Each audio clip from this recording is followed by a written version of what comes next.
10월 2일 새벽 만나 예배입니다. 이 시간 마음을 다해서 하나님 앞에 예배하는 귀한 시간 되기를 바랍니다. 오늘 우리에게 주시는 하나님의 말씀은 에스겔서 17장 1절로 10절까지의 말씀입니다. 우리 이 시간 마음을 다해서 함께 읽도록 하겠습니다. 여호와의 말씀이 내게 임하여 이르시되 인자야 너는 이스라엘 족속에게 수수께끼와 비유를 말하라. 여호와께서 이같이 말씀하여 이르시되 색깔이 화려하고 날개가 크고 깃이 길고 털이 숱한 큰 독수리가 레바논에 이르러 백향목 높은 가지를 꺾되 그 연한 가지 끝을 꺾어 가지고 장사는 땅에 이르러 상인의 성읍에 두고 또 그 땅의 종자를 꺾어 옥토에 심되 수양버들 가지처럼 큰 물가에 심더니 그것이 자라며 퍼져서 높지 아니한 포도나무 곧 굵은 가지와 가는 가지가 난 포도나무가 되어 그 가지는 독수리를 향하였고 그 뿌리는 독수리 아래에 있었더라. 또 날개가 크고 털이 많은 큰 독수리 하나가 있었는데 그 포도나무가 이 독수리에게 물을 받으려고 그 심어진 두둑에서 그를 향하여 뿌리가 뻗고 가지가 퍼졌도다. 그 포도나무를 큰 물과 옥토에 심은 것은 가지를 내고 열매를 맺어서 아름다운 포도나무를 이루게 하려 함이라. 너는 이르기를 주 여호와의 말씀에 그 나무가 능히 번성하겠느냐? 이 포도나무가 어찌 그 뿌리를 빼고 열매를 따며 그 나무가 시들게 하지 아니하겠으며 그 연한 잎사귀가 마르게 하지 아니하겠느냐? 많은 백성이나 강한 팔이 아니라도 그 뿌리를 뽑으리라. 볼지어다 그것이 심어졌으나 번성하겠으며 동풍에 부딪힐 때에 아주 마르지 아니하겠느냐? 그 자라던 두둑에서 마르리라 하셨다 하라. 아멘. 사랑하는 성도 여러분, 추석 명절 잘 보내고 계십니까? 여러분, 오늘 하루 하나님께서 주시는 말씀 속에 위로받고 또한 다시 한번 우리의 삶을 되돌아보는 여러분 축복의 시간 되시기를 간절히 소원합니다. 여러분, 우리가 참 어떨 때는 답을 알지만 어떨 때는 참 찾기가 어려운 것들이 있습니다. 그게 뭡니까? 수수께끼가 그러하죠. 여러분, 우리가 수수께끼를 내다보면요, 답을 알면 참 쉬운데요, 답을 알기까지가 그렇게 어려운 것 같아요. 여러분, 예를 들면 이런 수수께끼가 있습니다. 여러분 한번 맞춰보세요. 1단계 아주 기초 단계인데요, 돼지가 뀌는 방귀는 뭘까요? 여러분, 수수께끼입니다. 돼지가 뀌는 방귀, 돈가스라고 그래요. 여러분, 조금 더 위의 단계 2단계가 있습니다. 가장 싫어하는 색은 이런 것이 있어요. 뭘까요? 인색이라고 해요. 여러분, 인색하시면 안 돼요. 여러분, 같이 나눌 수 있는 그런 마음들이 있어야지 되는데요. 자, 조금 더 고차원적인 여러분 수수께끼가 하나가 있습니다. 여러분, 세 번째 단계 3단계인데요. 못 팔고도 돈을 버는 사람은? 이라는 질문이 있습니다. 못 팔고도 돈을 버는 사람은 누굴까요? 네, 철문점 주인이라고 합니다. 못이 못 판다는 게 아니고 우리 못을 박을 때 그 못을 말하고 있었던 거예요. 여러분, 우리가 답을 알면 참 쉽죠. 여러분, 이것처럼 오늘 말씀에는 좀 수수께끼와 비유가 말씀이 많이 펼쳐지게 됩니다. 여러분, 오늘 말씀에 보니까 어떤 비유가 있냐면, 여러분, 첫 번째 비유를 보니까요, 여러분, 갑자기 어떤 하나의 묘사를 합니다. 독수리를 묘사하는데 3절에 보니까 색깔이 화려하고 날개도 굉장히 크고요, 깃털도 길고 털이 많은 이 독수리가요, 레바논에 이르러서 백향목의 높은 가지의 연한 순을 꺾었다가 사람들이 모여 장사하는 땅에 이르러 상업이 번성한 성읍에 두었다, 이렇게 말을 합니다. 여러분, 이게 무슨 말일까요? 굉장히 어려우시죠? 근데 여러분, 또 오늘 말씀의 7절에 보니까 또 날개가 크고 털이 많은 또 다른 큰 독수리가 나와요. 처음에 아주 화려하고 큰 예쁘고 깃털도 긴 독수리가 있지만 또 다른 한쪽에는 어떤 독수리요? 털이 아주 많은 독수리 하나, 이 두 개의 독수리가 있죠. 자, 그런데 여러분, 오늘 말씀에 보니까요, 여러분, 이 수수께끼의 비유법이 있습니다. 그 비유법을 쭉 보니까 어떻습니까? 첫 번째, 그 아주 화려하고 큰 독수리는요, 바벨론을 상징합니다. 그 당시에 최강대국이죠. 지금 미국 그 당시에 또 예수님 시대에 있었던 로마의 버금가는 굉장히 강력한 민족입니다. 바로 바벨론이라는 민족이 있죠. 그런데 여러분 옆에 보면요, 털이 아주 많은 큰 독수리 하나가 있어요. 이건 애굽을 상징해요. 자, 그런데 여러분 오늘 말씀해 보니까 이 첫째 독수리인 강대국이 있고요. 이 둘째 독수리는 어때요? 이게 서로가 다른 이런 독수리 비유인데요. 오늘 말씀의 3절에 보니까 그 큰 독수리가 있어요. 아주 화려하고 깃털도 긴 큰 독수리, 바벨론을 상징하는데요. 그 바벨론이요, 레바논에 이르렀다고 그래요. 레바논은 어딜까요? 여러분, 레바논은 한마디로 하면 유다를 상징하는 것입니다. 유다의 예루살렘을 상징해요. 실제로 레바논이라는 땅이 있죠. 제가 함께 있었던 그리고 사역했던 선교사님 중에서 우리 송주영 선교사님이 계십니다. 우리 교회에서 함께 이제 선교 후원을 하고 있는 레바논 지역인데요. 얼마 전에 레바논 항구에서 큰 폭파가 있었죠. 수많은 사람들이 죽는 그런 바로 그 레바논이라는 그런 뜻도 있지만 또 하나의 실제적인 의미는 바로 유다의 예루살렘을 상징합니다. 자, 어떻게 된 것입니까? 바벨론이요, 유다의 예루살렘에 이르러서 어떻게 했어요? 백향목의 높은 가지를 꺾었다라고 표현을 합니다. 근데 그게요, 뭐예요? 연한 가지의 끝을 꺾었어요. 자, 여러분, 이것은요, 누구를 상징하냐면 유다의 왕을 상징해요. 누굴까요? 제일 꼭대기는 아무래도 왕 아니겠어요? 누굴까요? 여호야긴 왕을 말해요. 여러분 잘 아시겠지만 남유다가 멸망하는 그 맨 마지막에 여호야김, 그 다음에 여호야긴, 그의 아들이죠.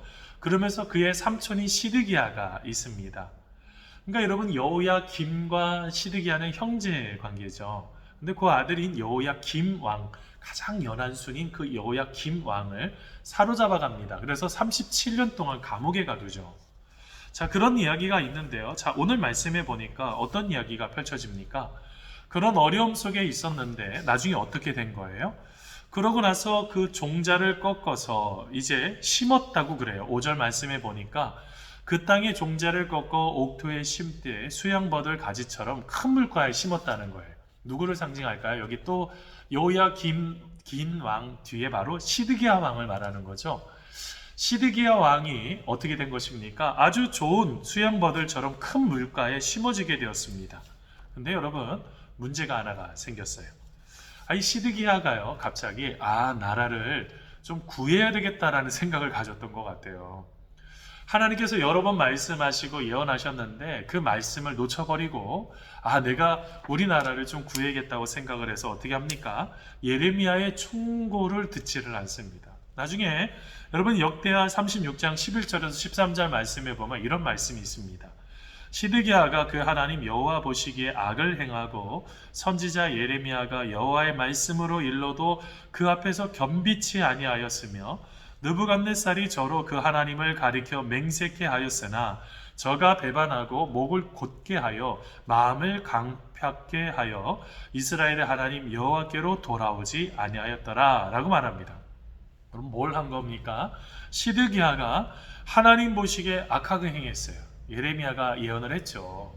우리가 바벨론에 우리가 그것을 따라갈 때 우리가 그것에서 어려움을 경험하지 않을 것이다 라고 했는데 시드기야가 어떻게 됐어요? 여러분, 또 다른 털이 많은 독수리, 애굽이죠. 애굽왕 호보라에게 여러분 요청을 한 것입니다. 구원병을 요청을 해서 바벨론에 맞서게. 이게 얼마나 어리석은 거예요. 초강대국이었습니다. 바벨론이요. 여러분, 그 나라에 있는 모든 나라들을 다 점령하고 있었던 나라 아니겠어요? 기회를 준 거라고요, 시드기야에게. 근데 어떻게 됐어요? 교만한 거예요. 여러분, 이 교만이라는 게 이렇게 무섭습니다. 시대를 읽지도 못하고 어떤 것이 좋은 것인지를 판단할 수가 없는 것입니다. 그러다 보니까 어떻게 될까요? 계속적으로 자기만 힘든 게 아니고요, 자기의 가정도 힘들고 직장도 힘들고 교회까지도 힘들어지는 거죠. 여러분, 오늘 말씀에 여러분 이 시드기야 왕이요, 제9년 10월 11일 날 여러분 한마디로 말하면 이제 그런 어려움 때문에 바벨론이 쳐들어와서 진을 치고 토성을 샀습니다. 그러면서 11년 4월 9일에 모든 땅에 있는 나라가 이제 두 손 두 발 다 들고 끝내는 시드기야 왕은 어떻게 될까요? 바벨론의 포로로 끌려가고 자기의 자녀들도 죽고요, 자기도 두 눈이 뽑히는 어려움을 경험하게 됩니다. 교만의 끝이죠. 여러분 잠언서 16장 18절에 이런 말씀이 있습니다. 교만은 패망의 선봉이요 거만한 마음은 넘어짐의 앞잡이니라 라는 말씀이 있습니다. 여러분 시드기야가 교만하지 않았으면 어떻게 됐을까요? 하나님 앞에 돌아갔으면 어떻게 됐을까요? 하나님이 기뻐하시는 일을 행했으면 어떻게 됐을까요? 그의 인생이 좋지 않았을까요? 더 좋은 일들이 있지 않았을까요? 여러분 우리가 이렇게 우리 주위에요 이런 교만함을 통해서 낭패 보는 사람들이 볼 때마다 마음이 너무 아파요. 여러분 잘 아시겠지만 아무리 내가 의지해야 될 독수리라고 할지라도 어떻게 되는 것입니까? 그들이 아무리 강하다고 해도 또 멸망하는 거죠. 여러분 아시겠지만 바벨론도 멸망하지 않습니까? 여러분 뭘 말하고 있어요? 여러분 우리가 무엇인가를 의지한다는 게 얼마나 어리석인 것인가를 다시 한번 생각해 봐야 돼요. 아, 그 사람 아니면 안 돼. 내가 그거 아니면 안 돼. 내가 이거 돈 아니면 안 돼. 내가 이거 명예 아니면 안 돼. 이게 여러분 우리의 삶을 무너뜨릴 수가 있다는 것입니다. 뭘 말하고 있어요?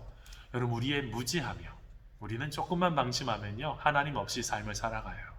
뭘 말하고 있습니까? 호미로 막을 것을 석가래로 막는 그런 어리석음들이 생겨나게 된다고요. 사랑하는 성도 여러분, 우리에게 더 큰 독수리는 무엇입니까? 나에게 더 의지하게 되고 더 힘이 되는 여러분 그 독수리는 뭡니까?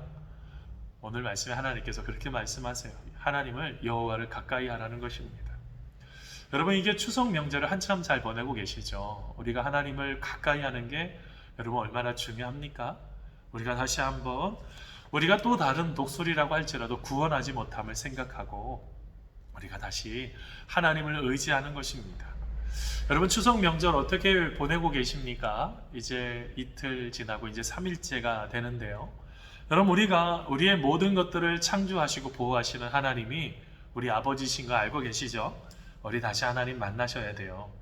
하나님 만나지 않고 자꾸 무엇인가를 의지한다는 거, 더 큰 독수리요, 그게 날 살리지 못하는 거 우리가 기억하시면서 오늘 하루 하나님 안에서 하나님 만나고 하나님을 경험하고 하나님을 기뻐하는 우리 사랑하는 성도님들 되시기를 간절히 소원합니다. 여러분 소리가 울리지 않습니까? 여기는 어디일까요? 여러분 여기는요 식당입니다. 여러분 식당 기억하시죠? 함께 식사하고 함께 같이 삶을 나누고 밥을 먹으면서 이야기꽃을 피웠던 바로 이것이야. 여러분 저 한쪽에 특별히 우리 식당 봉사하셨던 모든 우리 목장 식구도 얼마나 감사한지 모르는데요. 여러분 바로 이곳 우리가 함께 모여서 함께 식사하고 함께 이야기 나눴던 이곳이요. 참 밥 먹는 거는 점점점 어려워지는 것 같아요. 아마 참 쉽지 않은 그런 시대를 살아가고 있는데 우리가 하나님 안에서 우리가 더욱더 기도하고 하나님의 뜻을 찾는 우리 성도님들 특별히 이곳에서 다시 밥을 먹고 함께 서로 교제할 수 있는 그런 축복의 시간이 다시 올 수 있도록 그러면서 한 가지 더 기도하시면 좋은데요. 특별히 이곳에서 식당 봉사로 특별히 식당 운영부로 수고해 주시는 귀한 분들이 계세요. 제가 이분들은요 빠지지 않고 기도해요. 우리 교회에 참 힘든 부서들이 여러 부서가 있습니다. 참 주일학교 부서도 만만치 않고요. 그리고 또한 여러 가지 그런 부서들이 더 힘들고 주일학교 교사도 어렵고 다 어렵죠. 근데 여러분 이 식당은요 참 땀이 필요한 부분이고 어떨 때는 참 힘들게 어렵게 만들어야 하나씩 풀어내야 되는 그런 공간이죠. 불도 다루고 그러니까 위험하기도 하고 그 다음에 함께 이렇게 하는 것들 우리 한번 여러분 함께 식당에서 봉사하시는 우리 모든 우리 또한 여성들 그리고 또 특별히 요즘 남편분들이 오셔서 또 이제 설거지도 막 해주시고 하셔서 너무 감사한데요. 여러분 그런 귀한 분들 한 분 한 분 생각하시면서 여러분 함께 기도하도록 하겠습니다. 함께 기도하겠습니다. 하나님 특별히 아버지 하나님 안에서 맛있게 식당에 오셔서 준비해 주시고 먼저 전날부터 함께 식사로 맛있게 준비해 주시는 귀한 분들이 계십니다. 그리고 매주마다 두 구역씩 참으로 수고하고 애써주시는 귀한 우리 목장 식구들이 있습니다.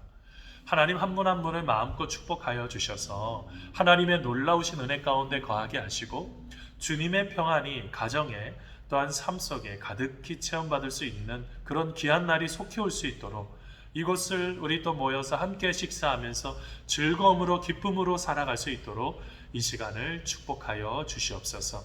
하나님 안에 나아갑니다. 하나님께서 말씀하여 주시고 은혜 베풀어 주시고 역사하여 주시옵소서. 감사하오며 예수님의 이름으로 기도하옵나이다. 아멘. 우리 또 이어서 계속적으로 기도합니다. 우리 안에 교만하지 않고 겸손함으로 하나님 앞에 나아갈 수 있도록 계속 기도하겠습니다. 하나님, 우리가 서로 자고하지 않고 교만하지 않고 겸손한 삶이 되기를 간절히 소원합니다. 말씀하여 주시고 역사하여 주시고 은혜 베풀어 주시옵소서. 세밀하신 하나님의 손길 아래 거하는 그런 인생 될 수 있도록 도와주시옵소서. 감사합니다.